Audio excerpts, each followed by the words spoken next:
Hello दोस्तों, कैसे हो आप सब लोग। आप सब तो जानते हो हज करना हर मुसलमान की चाहत होती है और लाखों लोग हज के लिए सदियों से मक्का शरीफ जाते हैं। पर क्या कभी आपने सुना है किसी की हज यात्रा पूरी दुनिया में चर्चा का विषय बन जाए। जी हाँ दोस्तों, ये हज यात्रा थी मनसा मूसा की, जो पश्चिमी अफ्रीका देश माली के बादशाह थे। बात है सन 1312 ईस्वी की। माली साम्राज्य के राजा मनसा अबू बकरी अपनी 200 जहाज के साथ अटलांटिक महासागर की खोज में चले गए। हालांकि इससे पहले बहुत से मालियंस ऐसा करते हुए कभी वापस नहीं आए, और ऐसा ही हुआ। मनसा अबू बकरी का काफिला कभी वापस नहीं आया। उनके ना लौटने पर राजकुमार कंका मूसा को राजा बना दिया गया और उन्हें हम मनसा मूसा के नाम से जानते हैं। मनसा मूसा का जन्म 1280 ईस्वी में हुआ था। जिस समय मनसा मूसा राजा बने, माली साम्राज्य गिनिया, सेनेगल, मॉरिटेनिया, गाम्बिया तक फैला था।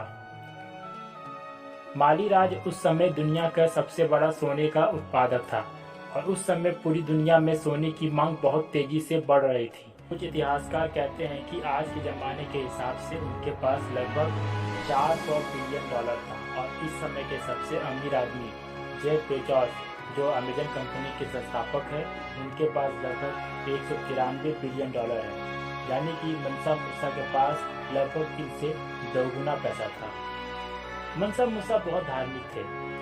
1324 ईस्वी में उन्होंने अपनी हज यात्रा जब शुरू की तो सहारा रेगिस्तान पर ऐसा लगता था कि जन सैलाब आ गया है। आप अपनी नज़र जहां तक दौड़ा सकते हैं, उससे भी लंबी मनसा मूसा की हज यात्रा का काफिला था। उनके काफिले में 60,000 आदमी चमकदार ईरानी रेशम पहने हुए दूर से ही दिख रहे थे। साथ में 12,000 गुलाम थे। इसके अलावा 80 ऊंट भी थे, जो 23 किलो से लेकर 136 किलो तक सोना लेकर चल रहे थे। साथ में खाने का सामान और जरूरती चीजें वो ऊंट ही लेकर चल रहे थे।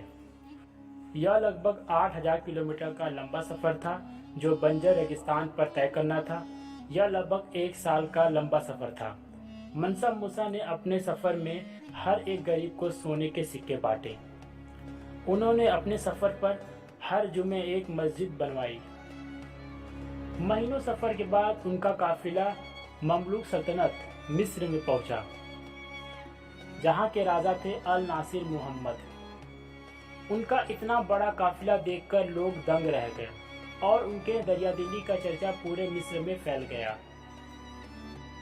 मनसा मूसा ने वहां के गरीबों को इतने सोने बांटे कि वहां के गरीब रातों रात अमीर बन गए। कुछ किताबों में पाया जाता है कि मनसा मूसा मिस्र के गरीबों को देखकर सोने के बोरे गिरा दिया करते थे। वही सामानों की खरीद में उन्होंने बहुत ज्यादा सोना खर्च किया। मिस्र में मनसा मूसा ने इतने सारे सोने बांटे कि वहां 10 साल तक सोने के भाव में गिरावट आ गई। मनसा मूसा ने अपने साथ बहुत सारे आर्किटेक्चर और स्कॉलर ले गए अपने देश में बेहतरीन इंफ्रास्ट्रक्चर बनवाने के लिए।